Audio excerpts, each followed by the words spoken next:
If you love wine but hate overpaying, listen up. Today's sponsor, Last Bottle Wines, drops one deeply discounted sommelier-picked wine every single day. I'll tell you why I'm obsessed later in the episode, but for now, head to lastbottlewines.com and use code CORKandFizz for 10% off.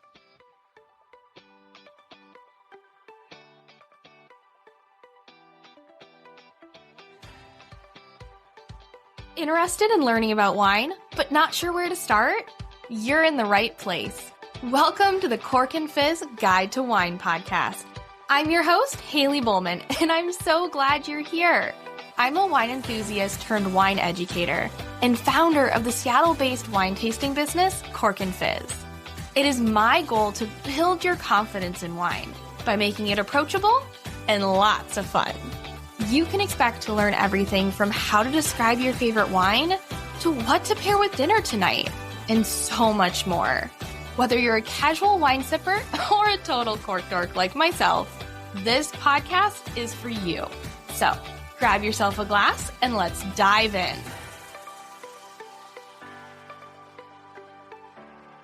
Hello and welcome back to the Cork and Fizz Guide to Wine podcast.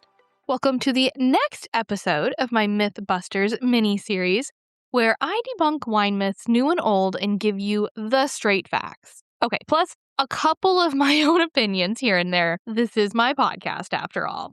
Today's myth that we are going to be busting is that screw caps mean a cheap wine.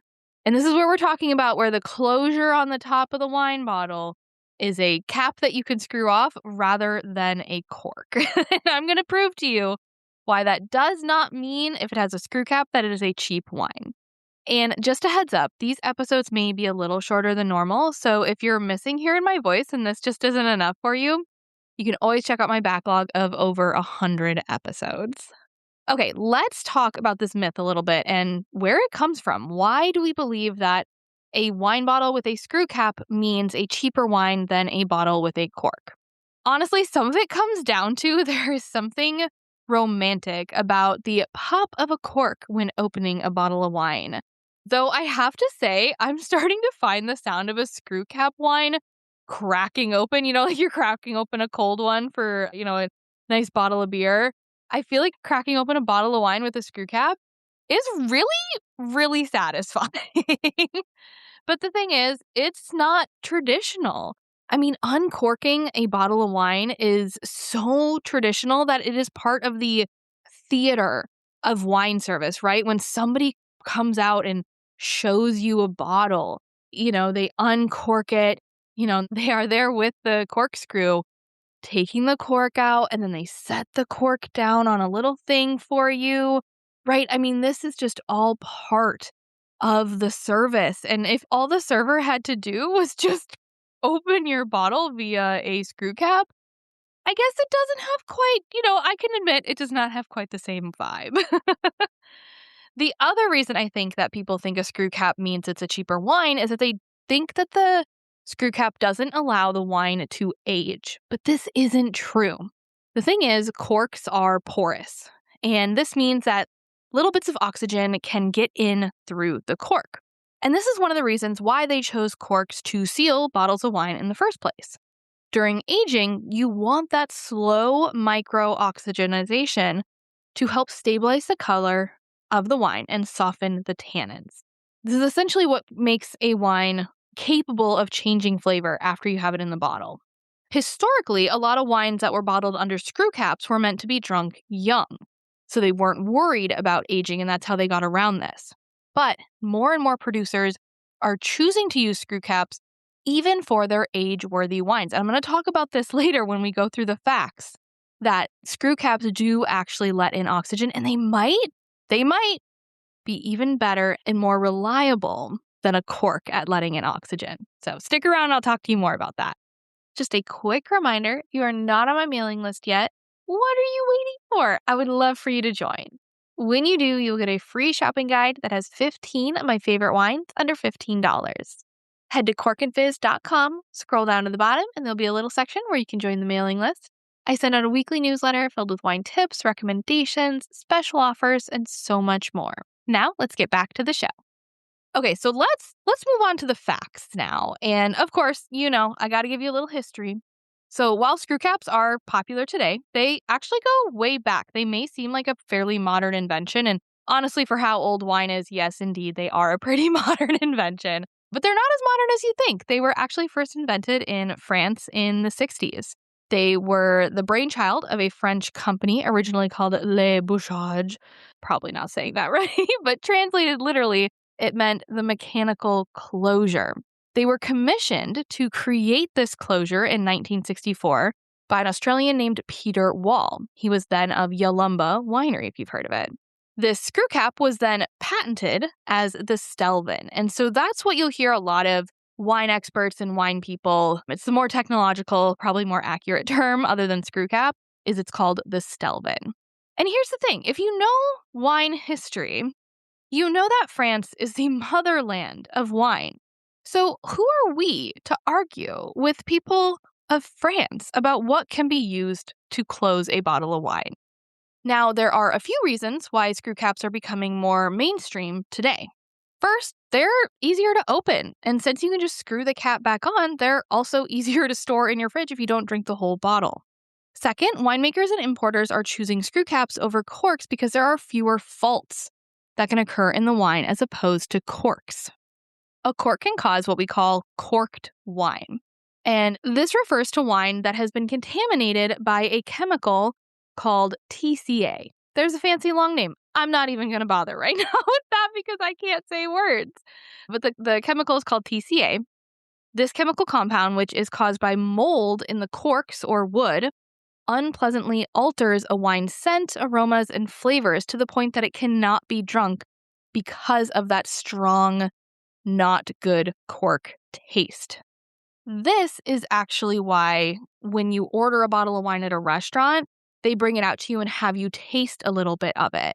The most likely fault that is in that wine that you'd find is that it could be corked. And so they want you to try a little bit and make sure that this has not happened with that wine. So this TCA, it sometimes comes from not good quality cork. But other times there is really no good reason that this cork taint happens. And you may notice that screw caps are especially popular in New Zealand and Australian wines. And this is because those regions were often given the worst corks during the cork shortage that happened sometime after. I want to say it was in the 70s or the 80s. But basically, they had this huge cork shortage, and cork is used in more things than just wine bottles. And so the corks that New Zealand and Australia would order for their wine were often of the worst quality. And so they said, screw this. We are not doing that. They had a lot of problems with TCA, and so they made the switch to screw cap, and they've never looked back. Now, speaking of control, winemakers also like screw caps because they give them more control. Remember when I said that screw caps might actually be better than corks at controlling the amount of oxygen and allowing the wine to age? This is what I mean by that. One of the major concerns for using a cork versus screw cap is that a cork is porous and it lets in oxygen. And people thought that screw caps couldn't do this. It was totally, the wine would turn reductive, it wouldn't have any oxygen, it couldn't age. But that is not true. And in fact, the technology of screw caps have evolved so much that winemakers can actually select a screw cap based on how much oxygen is let in via the sealing inserts. Sealing as in like S-E-A-L. I realize when I say that I sound like I'm talking about like the ceiling of a house. The sealing insert, so how that screw cap is sealed. And there are actually several variations, largely differentiated by the liner that is inside the cap itself. Some are designed for near zero oxygen ingress, so basically no oxygen gets in, whereas other ones allow for a controlled small amount of oxygen exchange. And in general, because there's more control over this than with cork, where you really don't get a choice, it's kind of just like how much oxygen that cork lets in. The wines under screw cap age slower than those bottled with a cork. So they keep a lot of their fresh, fruity notes for longer, and there's less bottle variation. And if you're still not convinced, screw caps, the Stelvin, has been around for quite a while, and they've been able to do quite a few research studies on their screw cap versus the cork or other options. Who doesn't want incredible wine for a steal? Today's podcast is brought to you by Last Bottle Wines, a Napa Valley-based online wine shop with a super fun twist. Some of the best bottles I've ever opened, aka the ones my friends still talk about to this day, came from Last Bottle. And I love when they say, "This is incredible," and I get to reply, "Yep," and it's usually an $80 wine. I only paid $25. At Last Bottle Wines, they offer just one hand-picked wine per day until it sells out. New day, new wine. It's like a fun little daily surprise. And the deal's wild. We're talking 30 to 80% off retail, so you can try amazing bottles without the scary price tag. Their team tastes hundreds of wines every week, so you know what you see is worth grabbing. There's no subscription, no minimums, and free ground shipping when you buy 6 or more bottles. Use code CORKANDFIZZ for 10% off and go see today's wine at lastbottlewines.com. So I found one study in 2009 where researchers evaluated how different closures impacted the aroma, color, and flavor of a Sauvignon Blanc from Bordeaux over 2 years of aging. And there were meaningful differences found between the closures with different levels of oxygen ingress. So the researchers found that the wines that were sealed under a sarin tin screw cap, which is almost airtight, this is one where they're trying to get the least amount, they don't want any oxygen coming in. This one had the slowest rate of browning, which is usually a proxy for oxidation. Think like if you you took a bite of an apple and then you set it on the counter and the inside of that apple will start to turn brown. That's because of the oxygen. Same thing happens with a white wine. This airtight seal also caused the wine to have the greatest level of antioxidants and thiols, which basically provide aroma and flavor, but also high levels of hydrogen sulfide, which resulted in a kind of reduced character. If you've ever opened a bottle of wine and it smells like either like matchsticks or worse, rotten eggs, this is from reduction and it's from a high level of hydrogen sulfide. Good news is if you open that bottle and you let it breathe for a little bit, it almost always wafts off, but it can be a little unfortunate at the beginning. So that was with like the super sealed tight, barely any oxygen getting in.